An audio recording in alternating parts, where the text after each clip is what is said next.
आपकी keto diet क्या होती है।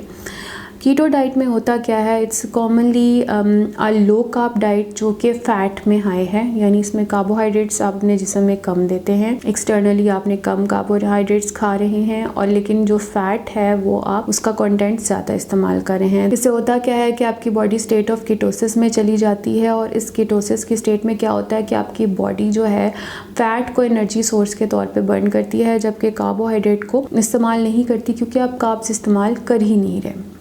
अब हम बात कर लेते हैं कि कौन से इसके इंपॉर्टेंट कंपोनेंट्स हैं इस डाइट के। सबसे पहले इसमें लो कार्बोहाइड्रेट इंटेक है, जैसे कि मैंने आपको शुरू में बताया था कि इसमें कार्ब्स जो है वो निग्लेजिबल या कम से कम लिए जाते हैं और फैट्स जो है वो ज़्यादा लिए जाते हैं। अब जब कार्ब्स आपने लिमिट कर दिया तो जाहिर है आपके शुगर्स लिमिट हो गए, आपके ग्रेन्स यानी कि आपका वीट भी लिमिट हो गया, आपका राइस भी लिमिट हो गया, इसके अलावा आपके स्टार्ची वेजिटेबल्स भी इसमें लिमिट हो जाते हैं और बहुत सारे फ्रूट्स भी इसमें लिमिट हो जाते हैं। इसके अलावा अब आप बात कर लेते हैं फ़ैट्स की।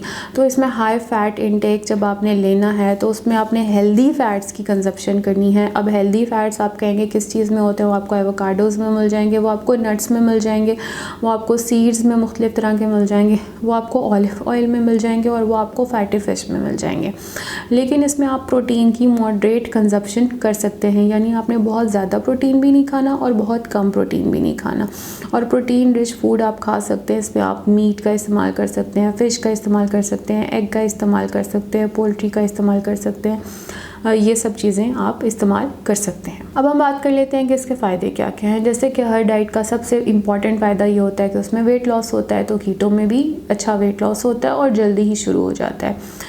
दूसरे नंबर पे इसकी आपके ब्लड शुगर लेवल्स को कंट्रोल करती है, क्योंकि आपकी बॉडी जो है वो कार्ब्स नहीं ले रही और कार्ब्स की वजह से भी आपके जिस्म में स्पाइक आती है। तो जब बॉडी कार्ब्स ले ही नहीं रही तो बॉडी में शुगर की स्पाइक नहीं आती और ब्लड शुगर लेवल्स कंट्रोल रहते हैं। तीसरे नंबर पे आपकी बॉडी जो है वो इंक्रीज्ड एनर्जी मोड में चली जाती है, आपकी बॉडी की एनर्जी बूस्ट हो जाती है। उसकी वजह यह है कि आपकी बॉडी जो फैट्स यूज़ कर रही है वो आपकी बॉडी को एनर्जी प्रोवाइड करते हैं। आखिरी जो बात है इसमें आपके जिस्म की जो सोजिश है यानी इन्फ्लेमेशन है उसमें काफ़ी हद तक कमी वाक़ आ जाती है।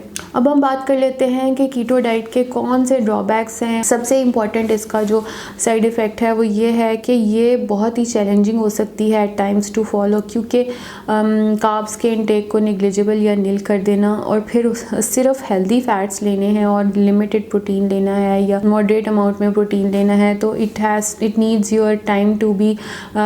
इसमें आपको शुरू से ही पूरे वीक का स्केड्यूल बनाना पड़ता है कि आपने पूरे वीक में कैसे इसको प्लान करना है। फिर आपको इसको मैनेज करके अहेड ऑफ टाइम जो है डिसाइड करना होता है कि आपके पूरे वीक में मॉर्निंग, इवनिंग और नाइट पे क्या क्या फूड होगी जो कार्बोहाइड्रेट्स में बिल्कुल नील होगी और उसमें फ़ैट और इनफ प्रोटीन होगा। सो ये थोड़ा सा चैलेंजिंग है इसको अडेप्ट करना। दूसरे नंबर पे अगर इसको अच्छे से प्लान ना किया जाए तो मुख्तलिफ़ तरह की न्यूट्रिशनल डेफिशिएंसीज इसमें हो सकती हैं।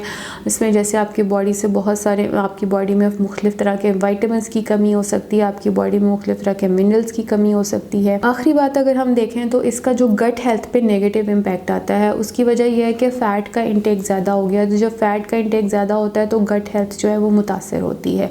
तो ये इसके कुछ ड्रॉबैक्स हैं इस डाइट के जो इसके इस्तेमाल से जिस्म पे नज़र आने शुरू हो जाते हैं। कौन से लोग कीटो डाइट जो है उसको इस्तेमाल कर सकते हैं? उसमें सबसे पहले तो ऐसे तमाम लोग जिनको टाइप 2 डायबिटीज़ है वो कीटो डाइट अडेप्ट कर सकते हैं। ये इंसुलिन सेंसिटिविटी को इंक्रीज़ करती है और आपके ब्लड शुगर लेवल्स को नॉर्मलाइज करती है।